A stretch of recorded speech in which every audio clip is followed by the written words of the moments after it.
Hello everyone and welcome back to another episode of Coffee and Crypto. I don't have my coffee on me this morning. I have already completed it. Is that what you say? I have one of these kind of iced coffees from Lidl.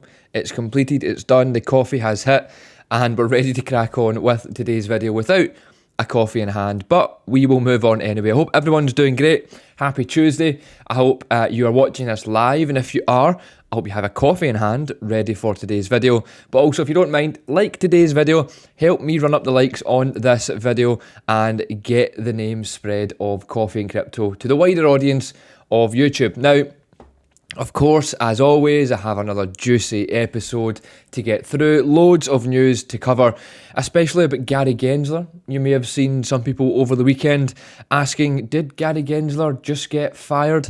Well, I'm about to unfold what actually happened. And loads to get through, like I said. So first of all, let's look at today's prices of the top 10. And then we'll move into that news. Now, first things first, I wanted to give a special shout out to the top 3 trending on CoinMarketCap, 1 being Pepe, 2 being Kiki, and the 3rd being Verge. Now, again, I'm not a huge fan of this nonsense being Pepe, but it seems to be trending over and over and over and again. And this Kiki seems to be a new one that's hit the block, and it's up 75%. So the market is still alive, unfortunately, with these coins. However, we need them. We need them in the market. They are fun, I guess, and they keep the hype there for certain people.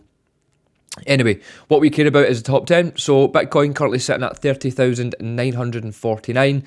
Let's call it 31,000. Ethereum at 1,951. BNB at 244. We then have XRP at 48 cents. And Cardano at 29 cents. Dogecoin at 0.06. Litecoin up at $106. And then finally Solana at $19. So all is looking well. The past few days have been pretty good, I would say, for the market. And I'm even liking the fear and greed is at greed at the moment. I feel like, is this new? I feel like I'm on this every day and I would notice that, but I feel like, I don't know, that looks new to me, that CoinMarketCap have included the fear and greed index. Maybe I've just noticed it after how many episodes of Coffee and Crypto and how many times I've actually used this website, hundreds, if not thousands. But yeah, is that new or am I just tripping?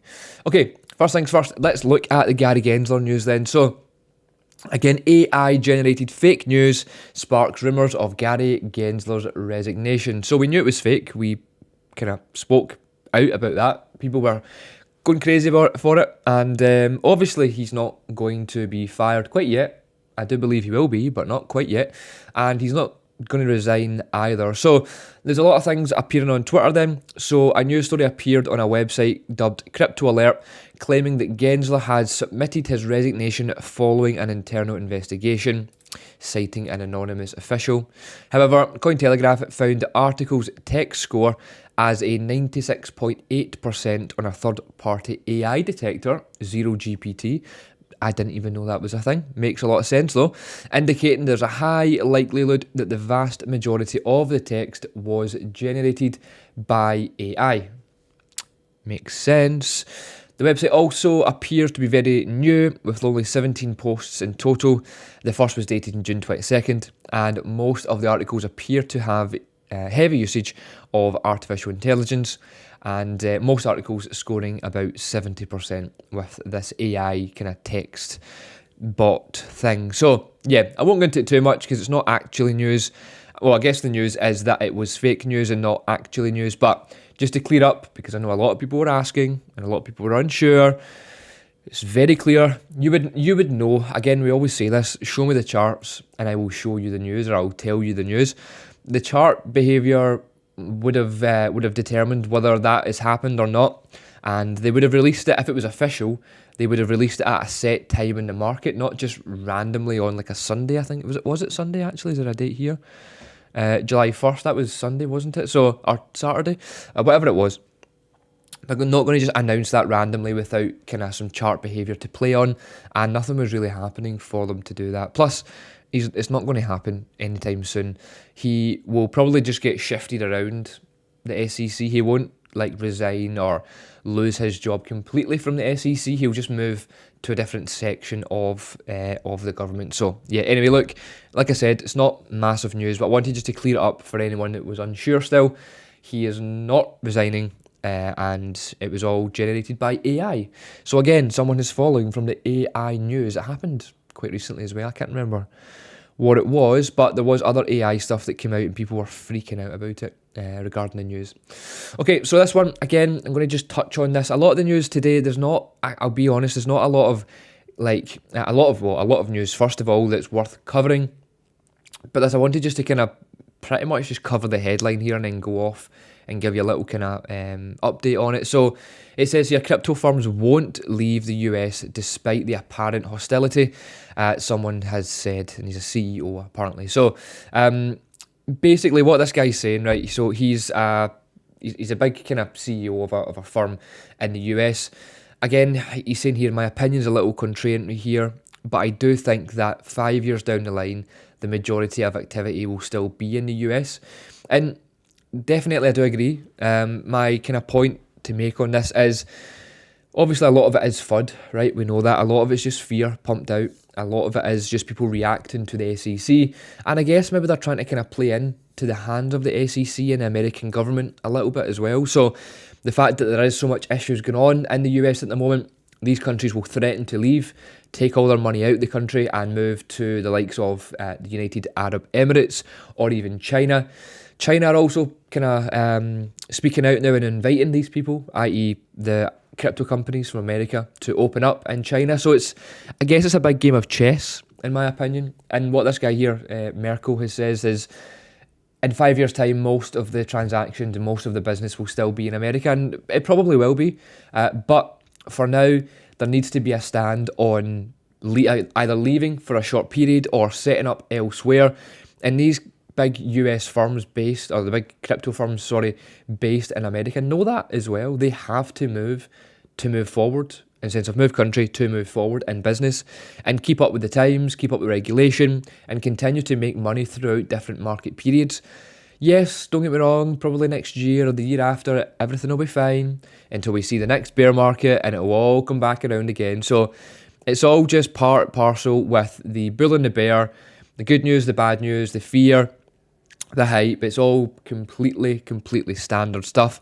So yeah, I wouldn't worry too much about it. I know none of you are worried about it per se, but yeah, just to kind of clear up, when you see a lot of this, and I talk quite a lot about the American regulation and companies moving out, moving to China, and it's because it's in this period of time, that is what they should and what they are doing.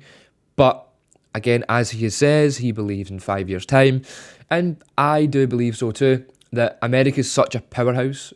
It will eventually come round, and Gary Gensler may be fired at some point, and we may get someone in power who actually does care about crypto and actually does care about the future of finance in the US, and it will help, obviously, progress. But look, until then, we will still talk about businesses, crypto businesses in particular, moving from the US outside the country because, well, it's bound to happen, basically. It needs to happen to an extent, and it's bound to happen as well. But yeah, that's all I wanted to kind of cover on that, because like I said, it's not huge news. It's going to make much of a difference to you or I as investors, but it's also good to be kind of kept into the loop with what's going on out in the US, because obviously there's always something happening out there. Okay, now another interesting one. So we've seen last week a bit of a price slump because of the ETF being rejected, and everyone was kind of going off in one again last week. Retail investors really reacted to this last week. I think it was Friday night maybe, or was it Saturday? This news came out that the SEC have refused.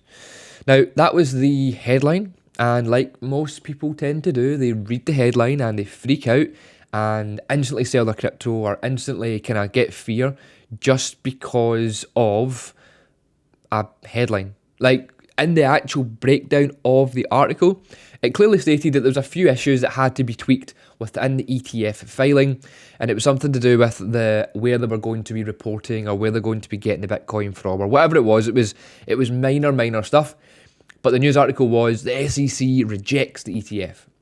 So everyone who doesn't actually quite understand what's going on freaks out and kind of loses their cool essentially. So this kind of article here then, there was loads of these over Twitter at the weekend. I think it happened on Friday and Saturday. Then by like Sunday or Monday, it was all kind of fixed again and everyone forgot about it. Typical crypto. So article being then, BlackRock spot Bitcoin ETF filing names Coinbase as surveillance sharing partner.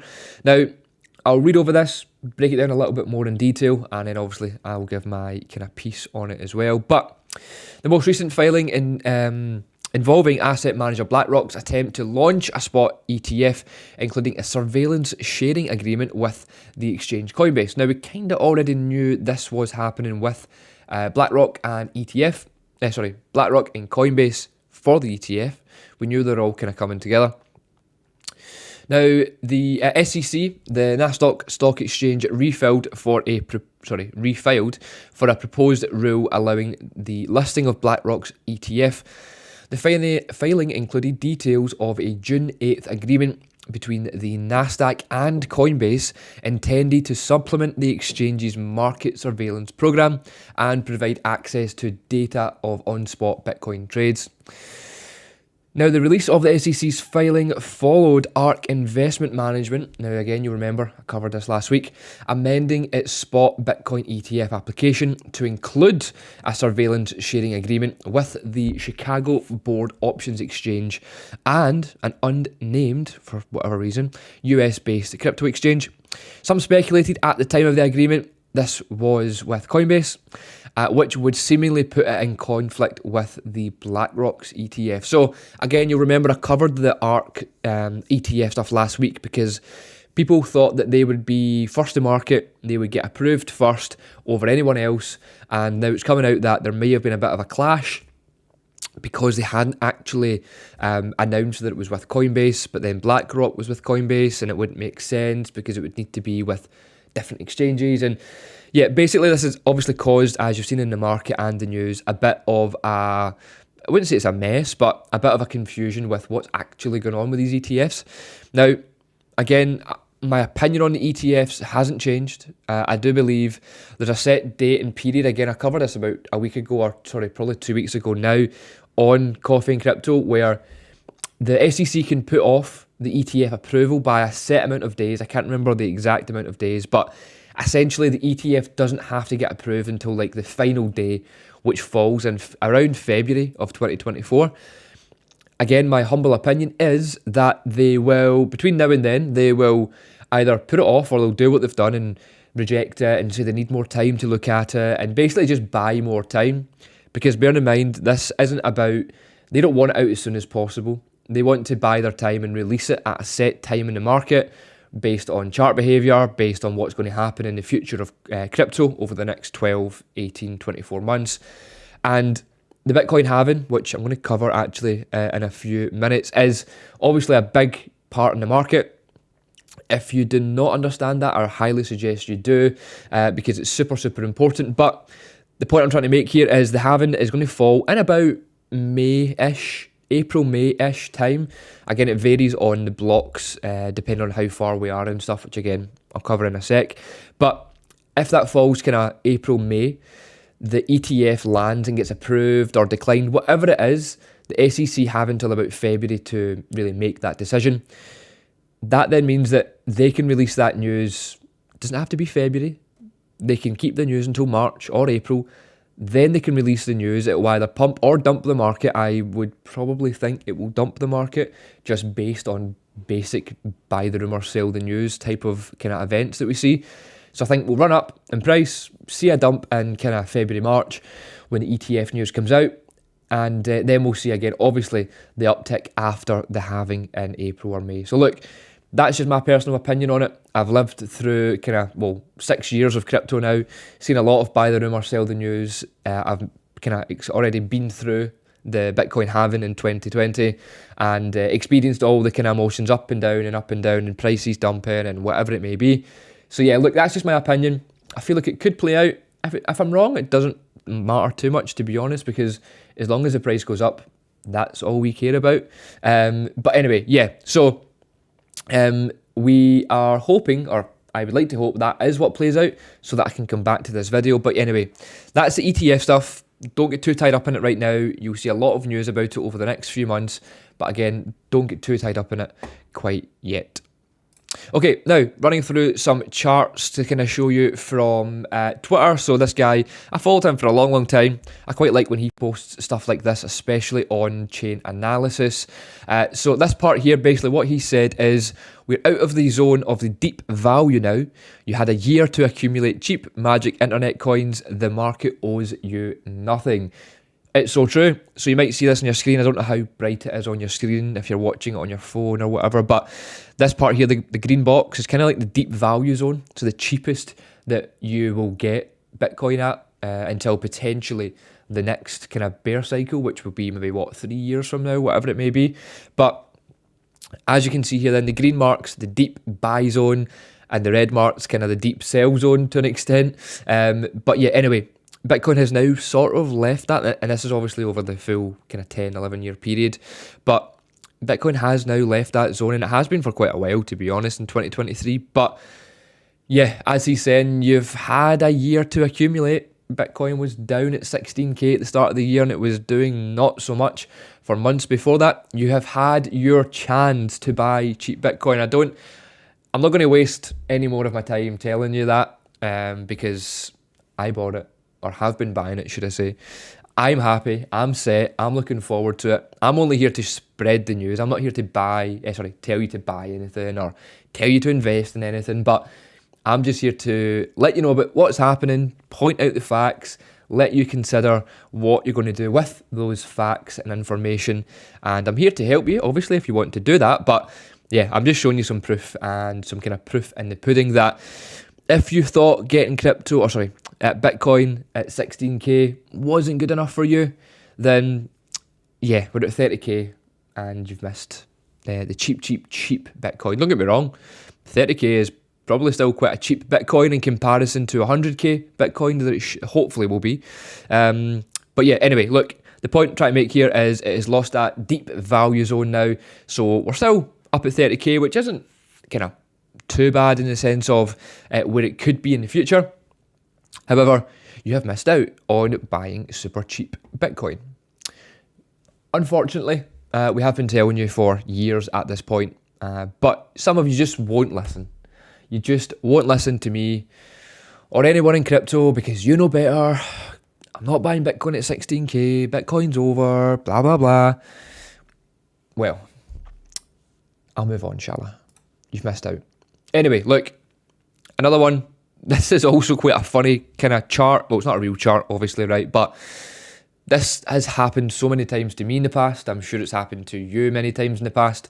Sorry, the lighting's not great. It's just because it's a black screen. But yeah, so it's like the stock or the crypto you sold tends to go up. Whenever you sell it, it just happens to go up by chance. Or the one you think, I won't buy it yet, I'll hold off. Almost, in fact, look, this green line, this is Bitcoin. This is you watching this video. This is you right here. And the green line is Bitcoin. How's that? So yeah, anyway, the crypto that you're about to buy, but you never, back in January, is about to do this. And then all the stuff that you did actually buy, or the property you did invest in, or whatever it is, the altcoin that you did invest in, has done this. Yeah? Nah, I'm joking. But in all seriousness, this happens so many times, more so in the bull markets, but it does also happen at, obviously, the bottom of bear markets, more so the green one, because you think it's dead, you think it's over, it's not coming back, it's not going to do anything, so you sell it, and then boom, it moons like the next day. Happened to me so many times. Or vice versa, you think, that's a good altcoin, I'm going to stick money into that, I'll wait till tomorrow, no, I'll wait till next week when I get paid, or whatever it may be. Boom, the stock pumps and you miss it and you end up buying here. But all the stuff that you did buy or you have been holding just continues just to be absolute trash. Look, don't worry, it happens to us all. Just, yeah, don't get too upset. This part then was a halving, so I wanted to mention, or I did mention, about the blocks. So it takes around 210,000 blocks. If you don't know what that means, that's fine, don't worry about it. It means that we have 43,000 blocks remaining until the next Bitcoin halving. And that's why whenever we talk about the halving, we say around April, May. There's not a set day on it. It all depends on the blocks that are completed or mined by the nodes, by the miners, whatever it may be. I can just tell a lot of your heads are probably just like, what? Nodes? Miners? Like, what? Who? Like, what? So anyway, if that is you, then I highly suggest that you come on our course. Let's just leave it there, right? I won't mention too much more about the course, but if you don't understand of half the things of what I'm saying, there's a reason for that, and there's a reason why we have a full, intense training course for you. Anyway, moving back onto this, there's 43,000 blocks. That means it should fall around kind of end of April, early May. I will keep you updated on this because it is such a big deal in crypto, not just Bitcoin, in crypto in general. This is a huge, huge deal, and it's something that I'm looking forward to, something that we all looked forward to back in 2020. Even back early on in that, we did say, let's make it to the halving, and we'll be okay. We made it to the halving, and we all seen what happened in late 2020 and early 2021. Well, pretty much all of 2021. We seen what happened. That was post halving. So I seen a thing, and I think it's quite useful. It's like, buy 6 months before the halving. Buy before that if you can, but buy 6 months before the halving and sell 18 months after the halving. And again, it is, I guess, just kind of thinking of dates in my head. That is kind of how it works, kind of. The Bitcoin top was around 18 months after the 2020 halving. So it was in November 21 we topped out, which was, yeah, about 18 months. And then 6 months prior to the halving in May 2020, prices of Bitcoin were about 6k, I think, 7k potentially. So yeah, you could have bought Bitcoin 6 months prior for about $6,000 or $7,000, then sold it 18 months later for $69,000. Not a bad gain. It's only about 1,500% gains in a year and a half. Not too bad. I mean, I've done a lot better than that, but look, you need to be humble. You can't be upset at 1,500% gains. Sometimes I know it's annoying when you want 20,000 or you want 50,000% gains, which we've had in the past, but you know, we'll take it. If Bitcoin does 1,500%, we'll just have to take it, won't we? Look, I'm obviously being quite sarcastic, but I'm also being quite truthful. That is the reality of crypto. Go back and check the charts. The proof is all there. Again, everything I speak about is all proof. You can go fact check me on everything that I say. That's why I say it with such confidence, because I know that is the truths of crypto. And if you're missing out, that's on you. But I'm not. And most people in crypto are not. That's why we go on about it so much, and it's why it's such a niche market, because people think that we're just crazy when we talk about these gains. But it's true. It's true. So yeah, anyway, from the 6 months prior to the May 2020 halving, so the last one we've seen, you buy Bitcoin at 7,000k, and then sell it about 18 months later in November at 69,000, and you would have got around 1,500% on your investment. And then the last chart I wanted to show you was another yearly, well, not another yearly, but another kind of positive outlook for Bitcoin in general, where since the start of 2023, we are up 85% year to date. So even if you have never invested or you missed out on 22, 21, 2020, whatever it may be, you mean you completely missed out and you only get invested on January 1st of 2023 and you only bought Bitcoin, then you would be up 85% in how many months? 6? Well, technically 7 now because we're in July, but say in 6 months, just because we're only just touched July, you would have been up 85%. So that's like the most modest price gain ever, essentially. Some of our coins in January done 600% alone, some altcoins, but if you were conservative, you wanted to play it really safe, you only trusted Bitcoin, that's fine. Bitcoin will still give you, or still have given you, 85% returns on your money. Beat that. Prove to me that you can beat that elsewhere for the safety.